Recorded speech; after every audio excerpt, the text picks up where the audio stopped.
It only makes sense on this map. Yeah, it does make sense on this map, huh? And like, Ulgrim, like surprisingly, I think you look at like just his overall character, and I think you expect him to be slower than he is. You know, like I feel like I look at Ulgrim and I expect him to be slower than Bodvar, or the same speed at least. Yeah, and he's got that force area where like getting one more point of force is nicer. It's just weird because at 3 decks, like you don't really get anything, right? 3 decks might as well be 2. Sides that comes through, and then you don't get the extra defense. You move a little slower, and like what, you get a slightly earlier knockout. Let's see how that plays out for Mounir here. Because so far, Skeldra has been really solidly in the lead so far. Trying to go for another side sig, and Mounir actually hits him away, evens it up. Side sig comes through. I guess that's the force coming into play. Okay, just like that. Cleans it up, and I mean, we're going to see how Skeldra adapts the side sig on, I mean, I think that's the tilter for me. Now, that's the one in ranked. I always think, no matter what happens, I cannot immediately lose my stock after taking. Don't get hit by iframe's side sig. It's tilting. Yeah. It's tilting for sure. Especially if you feel like you worked hard for yours. I wonder what the statistic is on like signatures that get a KO right after getting knocked out. Unarmed side sig's got to be up there. That neutral sig comes through, goes for the spike. Doesn't line it up. I can't believe that didn't hit. It was like the fade back up the recovery animation, and now Skeldra going for that D-like ground pound off the side of the stage. Sword picked up. Not enough damage for neutral sig to knock out just yet, but Mounir looking for the edge guard here. Goes for the side light, gets hit off stage. No dodge. Skeldra goes for a ground pound read. Whoa. Okay, we got a little tricky here. I thought we were going to see an end sig from Skeldra there. Would have been like a great moment to get that swoop in and KO off the top, but actually goes for that gravity cancel side sig, and it's just a little bit short on the X-axis. Oh, again. He tried again. And now Mounir's like, yeah, no, only once. You get one of those a set. Nair comes through, voids the recovery from Greatsword, and dodges out the most important blow, the neutral light finisher there. Nair's coming through, and the falling stare disarms him. Skeldra's got to get the stock now. And now it might be too late. Oh, man, let's see. Pivot. He didn't pivot to cover the weapon spawn. Down air does spike. All right, it's doable. It's possible. It's possible. Silent Nair hits from Axe, and then anything Mounir throws out is going to knock out. But Skeldra's got, he's got some opportunities here. He's going to spot dodge so much. Yeah. It's just like Mounir has to read one spot dodge. The best option to do, right? And he stay perfectly stacked. The best player in the world right now. How is Skeldra not getting hit? Watches the dancing. And Mounir put the charge in there hoping that Skeldra would do any panic option, right? And he just stayed perfectly still. There. Okay, neutral comes through. The cider finally connects, and that's it. Man, is this just what Mounir forces out of players?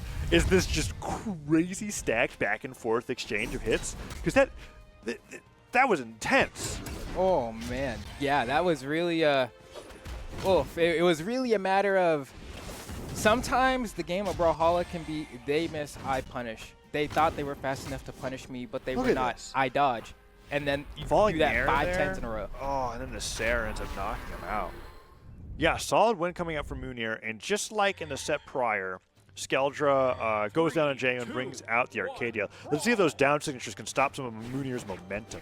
I'm not really sure. I'm interested to see how it happens there. But so far, Skeldra's got to find the weapon first, and he immediately is like, stop! Yeah, exactly. Like the down sig says, you cannot pass. Wow, got caught by the lingering hitbox of that neutral light. You got hit by the recovery. Oh.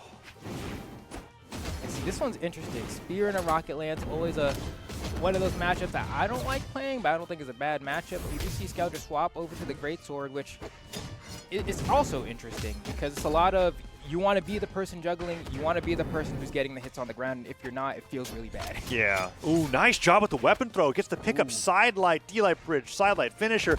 Yun would have KO'd him. What was he? That had to have been the biggest misinput of his life. What was that? Yeah, I don't really know. Did he try to he may have tried to pick up a weapon down sig and use the because either down sig would have been good there. I don't know, whatever the case is, gets the pogo, gets the weapon throw. Mounir's got the lance recovery though. And that makes it back. He was too afraid to challenge the Nair, and that side sig ends up getting punished, and Skeldra, after dropping the edge guard, might drop the stock as well. And that's the freeing one, goes right into the recovery. Wow, actually wasn't enough to KO off the top. No fear. And that was like a late one too, where I think he might have been able to get the N-Sig true, and that would have been enough. Oh, like you're saying he fell into the trap late enough that it would have connected? Giving him the extra frames to start it up. Oh, Skeldra hits his own haymaker. Okay, we're getting a lot of those. It's been like 3 knockouts of that so far this set, but he is down a whole stock, and Mounir is relentless. Neutral light, side light, Nair, ground pound, trying to get the landing down here. Neutral light sends him off stage again. Sarah hits, Skeldra low and jumps, that's it. Nice. Holy cow. What is...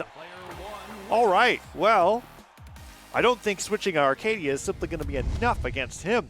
What is going on? Mounir's Mounir's something else. I think especially switch to Arcadia, don't go to Brawlhaven. Is kind of what I think, you know, because I feel like the characters. Mounir just did not care about the down 6. He saw the down 6. You know what he did? He got hit by them, and then he kept going. That's what happened. Yeah. It was just kind of like, all right. Oh. The Hattori is being locked in here. Now, this is the first time that I've seen Skeldra off of a Greatsword Legend. I'm sure that he has played plenty of Brawlhalla outside of playing Greatsword, but this is a surprise to me. Let's see how this plays out here. Certainly the high, it is a polar opposite of movement speed to Arcadia, right? Yeah. The only lower that you can get is going on to Nye. So far, I've already seen a few choices that make me a little wary, that I'm hoping that like this Hattori might not be warmed up enough. But we'll see. Skeldra, you know, still adjusting. And there we go, man. Just again, and like goes to the down sig, which is a very rare follow-up off of that. I mean, arguably it covers a lot, but I think people just like to try to go to things that lead to more hits, and that kind of ends the advantage for a little bit. Yeah. I mean, he might just be still in Arcadia mode. I don't know what else to say. Yeah, that too. The down sigs are coming out quite a bit. Downlight comes through there, goes to the neutral sig, snipes him. Sends the weapon out of his hands, too. Trying to go for a dodge read there. Does hit the side air. Recovery just whiffs, just barely as he was sweating back down to the stage. But that side air could be a lead for Skeldra here in Game 3, which he desperately needs. Nice. Gets the cross through. Still not enough. It just feels like every hit that Skeldra's getting is just shy of KOing. Finally, that Gravity Cancel D-Light unarmed recovery will have the juice to pack it up. And Skeldra actually has a pretty decent lead here. Now, granted, this is Ogrim. Like, you pick up an axe and you get, like, a neutral sig, your stock is actually just gone here. And I just connected the dots. Side stick comes through. This is just Jaehyun and Arcadia's 2 weapons put onto one character. It is. And I just connected the dots right now as to why the Hattori makes so much sense. And if he's kind of like, actually Great Sword's just not getting me anything right now, but I liked these 2 weapons, get some movement speed, a nice signature kit, and you've got yourself a good chance to be able to fight against Mounir's Ogrim. Lost got the recovery on. He went for the side sig, and that was like the best thing to do because, I mean, Skeldra couldn't get the distance. He had to go high if he had anything left to do. And Mounir is now 1 stock away from knocking Skeldra out and getting in the top 4. Yeah, it's tough because I'm watching this and I'm like, you can see, I think Skeldra was like, I feel really bad playing Greatsword in the Ogrim right now. But I don't know that. Ground pound. Gonna hit him there. Oh, no. Mounir tried to go for like a neutralite read off of that one down air. That would have been really sick, with the weapon throw stopped him, and that side sig, that's going to get so punished. Oh, Skeldra, you're ground pounding straight into a side sig. Gravity cancel side sig comes through, and Mounir is just trying to go for style at the end here. Recovery has him sweating, goes to the ground pound. Dive kick comes through. The weapon throw actually stops him from jumping, and the gravity cancel down heavy will be the 2 stock for Mounir, and the 3-0 over Skeldra to get him in the top 4 here at the Autumn Championship. Yeah, that definitely looked like to me, I don't know what to do kind of play. The Hattori came out. Yeah, that was like a shake your head, frustrated, hold down heavy. Yeah, I know that feeling. I've been there.